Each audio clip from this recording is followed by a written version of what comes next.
Bom dia, que a paz do nosso Senhor e Salvador Jesus Cristo esteja com você, meu irmão e minha irmã. O título desta mensagem de hoje é o seguinte: como vencer a culpa?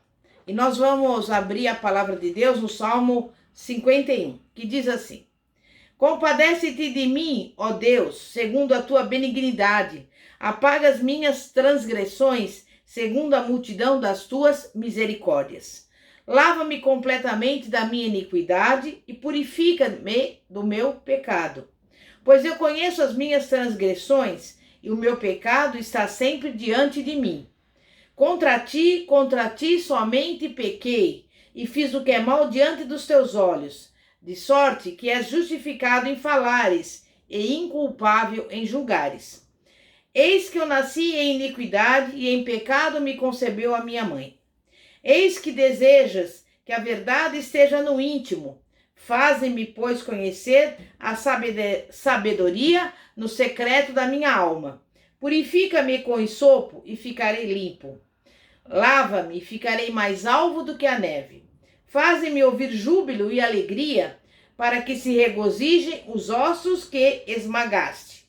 Esconde o teu rosto dos meus pecados e apaga todas as minhas iniquidades. Cria em mim, ó Deus, um coração puro e renova em mim um espírito estável. Não me lances fora da tua presença e não retire de mim o teu Santo Espírito. Restitui-me a alegria da tua salvação e sustém-me com espírito voluntário. Então ensinarei aos transgressores os teus caminhos e pecadores se converterão a ti. Livra-me dos crimes de sangue, ó Deus, Deus da minha salvação, e a minha língua cantará alegremente a tua justiça.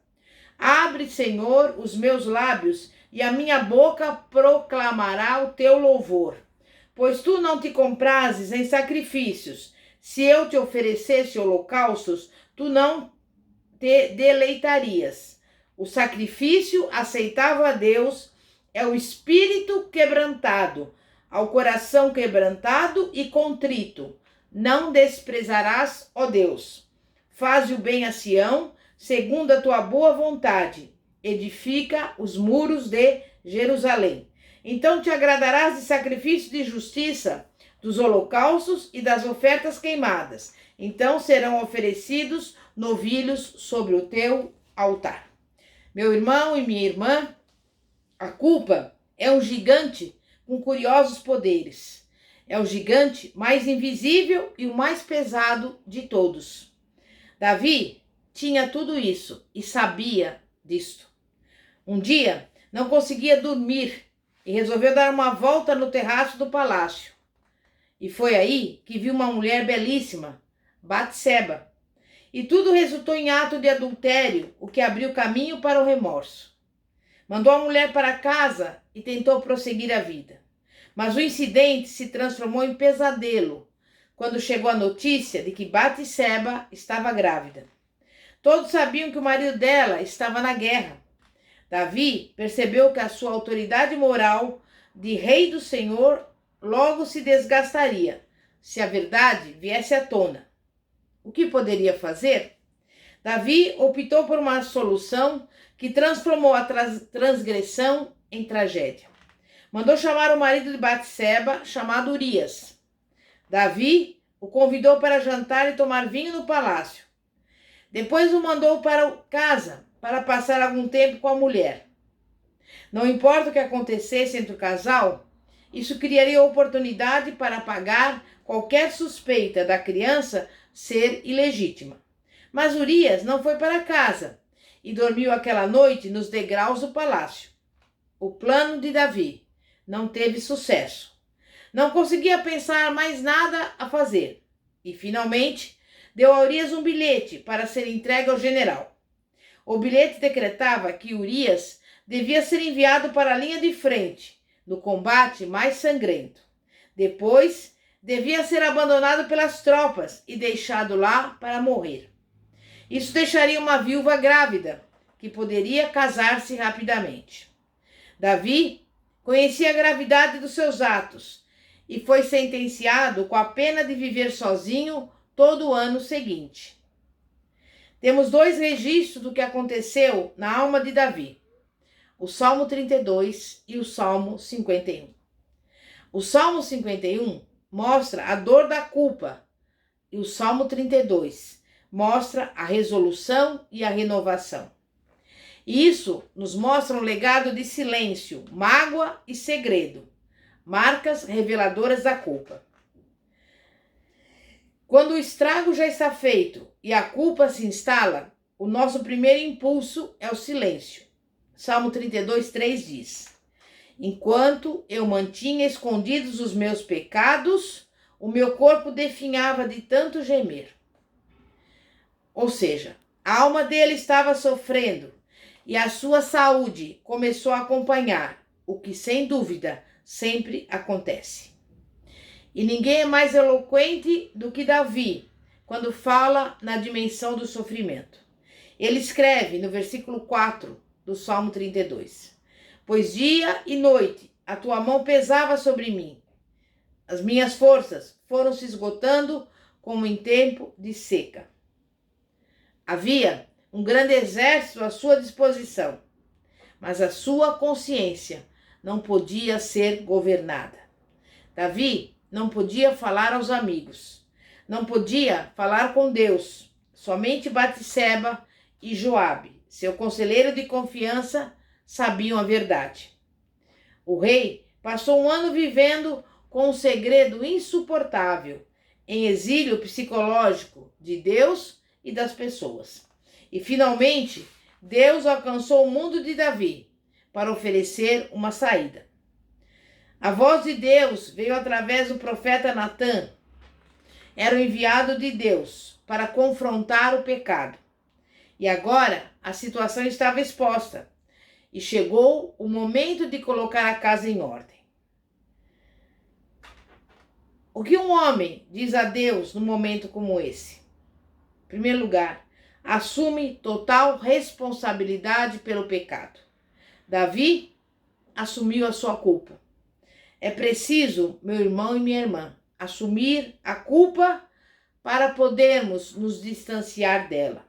Davi escolheu 4 palavras importantes para abranger a extensão das suas ações.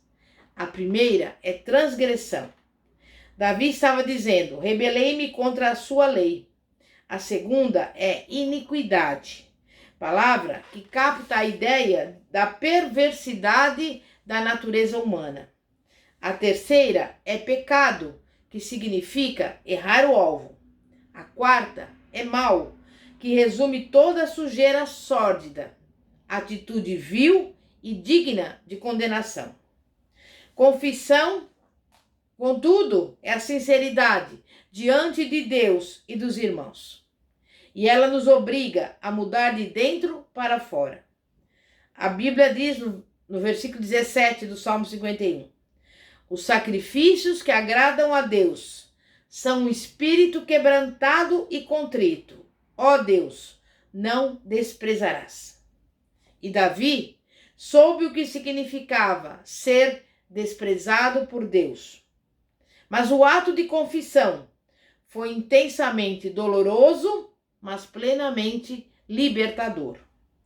Não há meio de restauração se primeiro não se reconhecer a realidade do pecado. Sem isso, não há esperança. Davi se dirige a Deus e diz: contra ti, só contra ti, pequei e fiz aquilo o que tu reprovas. Versículo 4 do Salmo 51. E depois dele reconhecer a realidade do pecado, o segundo passo foi voltar-se para Deus. Todo pecado é, acima de tudo, ofensa contra Deus, mesmo quando há uma vítima humana.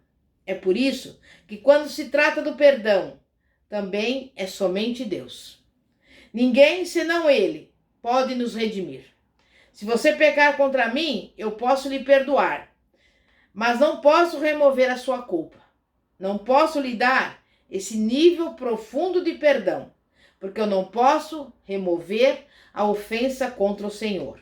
Somente o Senhor pode fazer isso. E depois, Davi, ele buscou a purificação. E lá no versículo 2 ele escreveu: lava-me de toda a minha culpa e purifica-me do meu pecado. Primeiro, Davi pede que Deus lave a sua sujeira profunda. Em seguida, pede para o Senhor apagar todas as suas iniquidades. Antes, a maioria dos pecados era perdoada por meio do sacrifício, mas adultério e o assassinato dependiam da misericórdia divina. Os assuntos da alma mal resolvidos nos pesam na vida. E Davi, até então, pagou o preço do pecado. Com a tristeza de um ano, onde viu a sua vitalidade se escoando. E agora pede a Deus que faça mais que lhe perdoar. Roga a Deus que lhe restaure a alegria. No versículo 8 e no 12 está escrito: faze-me ouvir de novo júbilo e alegria, e os ossos que esmagaste exultarão. Versículo 12: devolve-me a alegria da tua salvação e sustenta-me com o espírito pronto a obedecer. Note que Davi não pede para ter a sua salvação restaurada. Esse é o próximo passo. Ele quer de volta a alegria que ela produz, a libertação e a liberdade de uma vida redimida. Nós fazemos também coisas que desagradam a Deus e nunca as enfrentamos com coragem. Chega a hora em que percebemos quanto a nossa vida está triste.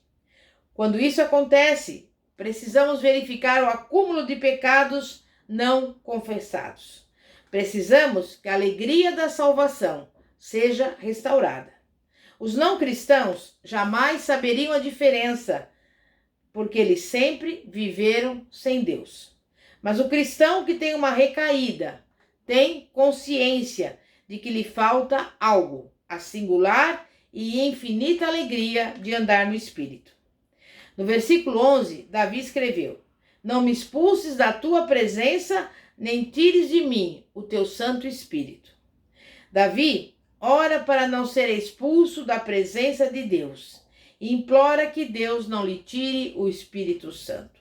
E assim, meu irmão e minha irmã, nós também precisamos agir, confessando os nossos pecados, pedindo a Deus que restaure a nós a alegria da nossa salvação, confessando os nossos pecados, abandonando essa atitude que desagrada a Deus. E eu desejo que você, da mesma forma que viu agora o exemplo de Davi, faça. Confesse o teu pecado não confessado. Apresente a Deus para que você venha receber o perdão do Senhor, para que Ele venha limpar e lavar a tua alma e para que Ele venha lhe restituir a alegria da salvação, em nome de Jesus. Vamos orar e clamar a Deus. Santíssimo Deus e poderoso Pai, Pai de nosso Senhor e Salvador Jesus Cristo, Pai, nós estamos aqui diante de Ti, porque reconhecemos que somos falhos, reconhecemos que somos pecadores. Mas neste momento aqui diante de Ti, Pai, queremos Te pedir, Pai, que o Senhor faça com que tenhamos novamente a alegria da Tua salvação, que o Senhor venha restaurar a nossa vida. Nós não queremos mais agir contra a Tua palavra, contra a Tua vontade. Dá-nos força, dá-nos condições, Pai, de superar as tentações. Enfim, meu Pai, que nós possamos ter uma vida de obediência, uma vida de santificação, para que possamos desfrutar da plenitude da Tua bênção, em nome de Jesus. É que eu peço e agradeço, em nome do Pai, do Filho e do Espírito Santo de Deus. Amém e graças a Deus. Meu irmão, minha irmã, eu te convido a nos acompanhar no YouTube, no seguinte canal, Igreja Poder de Cristo. E também você poderá nos acompanhar no Facebook, na página Igreja Poder de Cristo. Se você quiser enviar o seu pedido de oração pelo WhatsApp, O número é o seguinte: 0 operadora 11 9 4229 5533. Que a paz de nosso Senhor e Salvador Jesus Cristo esteja conosco em nome de Jesus. Amém e graças a Deus. Glória a Deus.